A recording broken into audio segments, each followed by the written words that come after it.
মহেশতলা জুড়ে অভিনব অটো জালিয়াতি কেলেঙ্কারির পর্দাফাঁস, গ্রেপ্তার 4। দালাল মারফত নগদ টাকায় অটো কিনে রাস্তায় তো চালাচ্ছেন। জানেন কি, যে কোনো দিন আপনার এই কষ্টের টাকায় কেনা অটোটি নিয়ে যেতে পারে ফাইন্যান্স কোম্পানি। কেন জানতে হলে দেখুন এই প্রতিবেদনটি। শুধুমাত্র মহেশতলাতেই এভাবে প্রতারিত হয়েছেন বহু মানুষ। এদের মধ্যে কেউ কেউ এগিয়ে এসেছেন অভিযোগ জানাতে।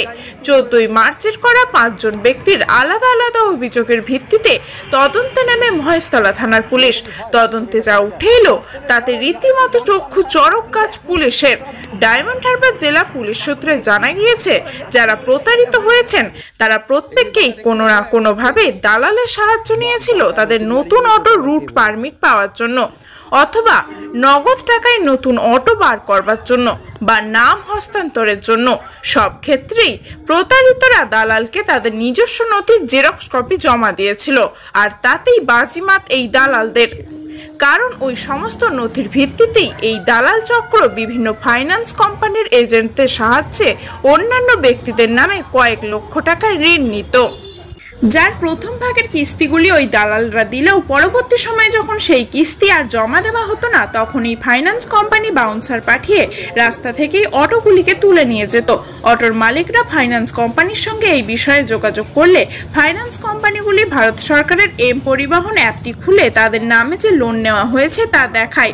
আর এতেই উঠেছে প্রশ্ন, কারণ যার নামে অটো তার সম্মতি ছাড়াই সেই অটোর মালিকানা অন্য ব্যক্তির নামে কি করে হয়ে যাচ্ছে। কাগজে কলমে যখন ওই গাড়ির মালিকানা অপরজন, তাহলে কেন প্রথম ব্যক্তিকে লোনের টাকা পরিশোধ করতে হবে?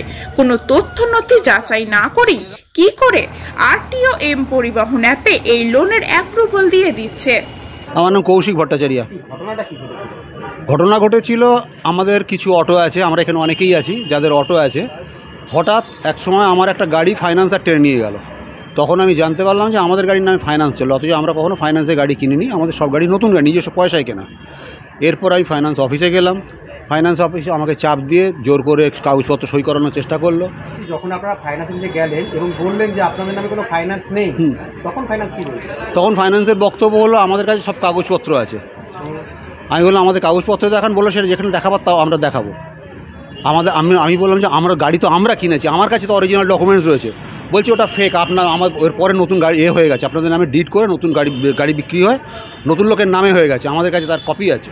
ফ্র্যাঞ্চাইজির নাম হচ্ছে ভোলে বাবা, অরিজিনাল ফাইন্যান্স হচ্ছে ইকোফিন, তারপরে জয়রাম ফাইন্যান্স আছে। এরকম বেশ কিছু ফাইন্যান্স কোম্পানি যারা এই ফ্র্যাঞ্চাইজির মাধ্যমে, সবই প্রাইভেট, যারা এই ফ্র্যাঞ্চাইজির মাধ্যমে এই কাজগুলো করাচ্ছে।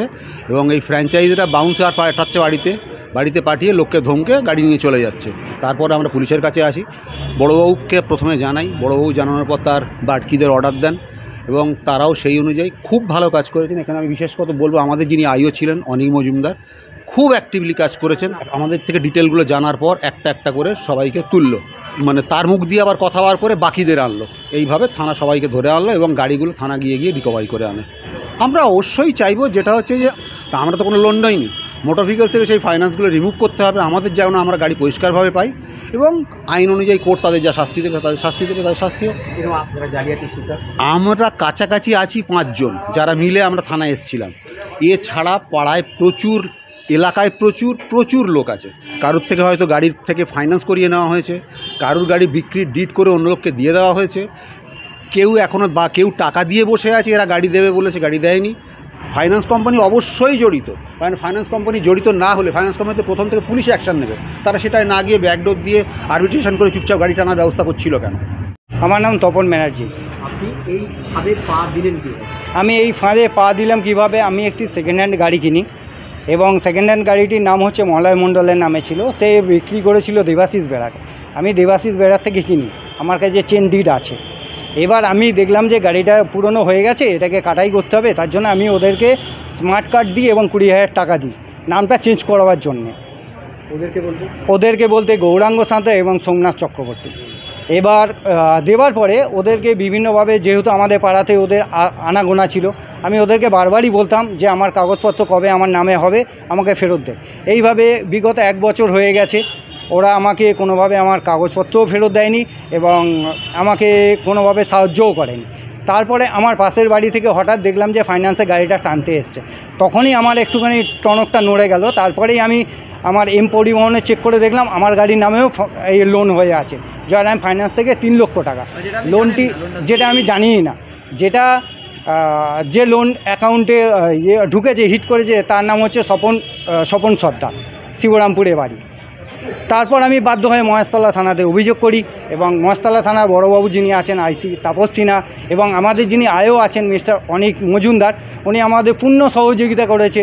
টোটাল 4 জন অ্যারেস্ট হয়েছে, তার মধ্যে একজন নাকি ওদের এইসব নটারিস, ডুপ্লিকেট নটারিস বা ডুপ্লিকেট স্মার্ট কার্ড এগুলো নাকি তৈরি করে দিত।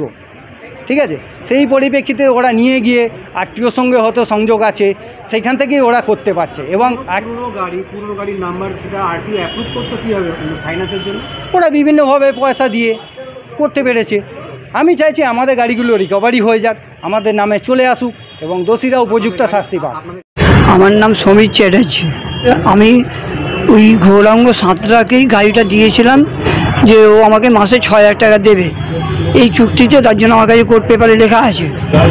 এবারে ও গাড়িটা নিয়ে ও এবারে নিজে লোন নিয়েছে এবং সে লোন ভোলে বাবার কাছে লোন করিয়ে সে বলছে, আমার কাছে তার ডকুমেন্ট আছে, সে লিখছে ভোলে বাবাকে যে গাড়ি রুট সমেত আমি যদি লোন শোধ না দিতে পারি রুট সমেত গাড়ি বেচে দিলে আমার কোনো বক্তব্য থাকবে না, আমার কোনো অসুবিধা থাকবে না, ফাইন্যান্স কোম্পানি ভোলে বাবা নিতেই পারে। আমি জানি না, এই 4 মাস ধরে আমি একজন ক্যান্সার পেশেন্ট, ওর কাছে ও যেহেতু গাড়িটা নামিয়ে দিয়েছিল সমস্ত কাগজপত্র জেরক্স ওর কাছে ছিল। তা আমরা যখন ওকে বললাম, আমাদের পাড়াতেই থাকে, আমরা যখন ওকে বললাম যে এটা করলি কী করে, বললো জেরক্স দিয়ে সব হয়, আমরা পয়সা খাইয়ে সব পারি। গাড়ি আমার নামে আছে কিন্তু লোন করিয়ে নিয়েছে।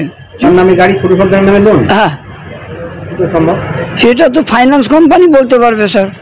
যে রাস্তায় যে সমস্ত গাড়ি যাচ্ছে তাদের একটা ছবি তুলে লোন তুলে নেবে, এটা কী করে সম্ভব হয়?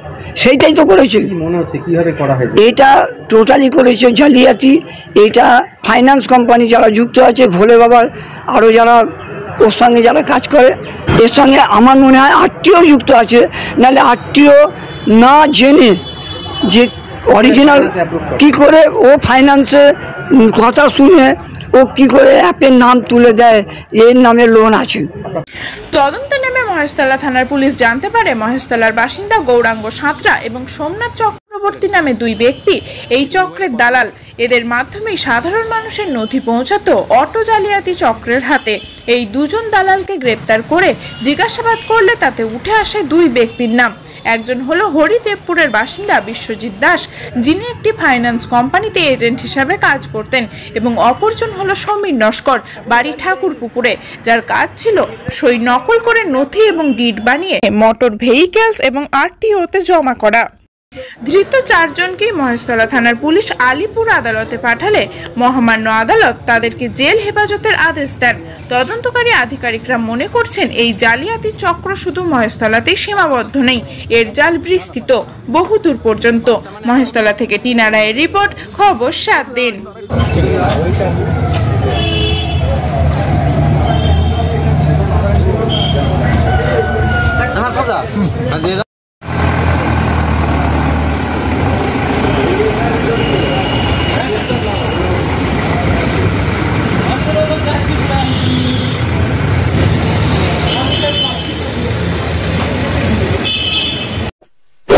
এমনই তাজা ও গুরুত্বপূর্ণ খবর পেতে খবর 7 চ্যানেলটি সাবস্ক্রাইব করুন এবং নোটিফিকেশন পেতে বেল আইকনটি টিপুন।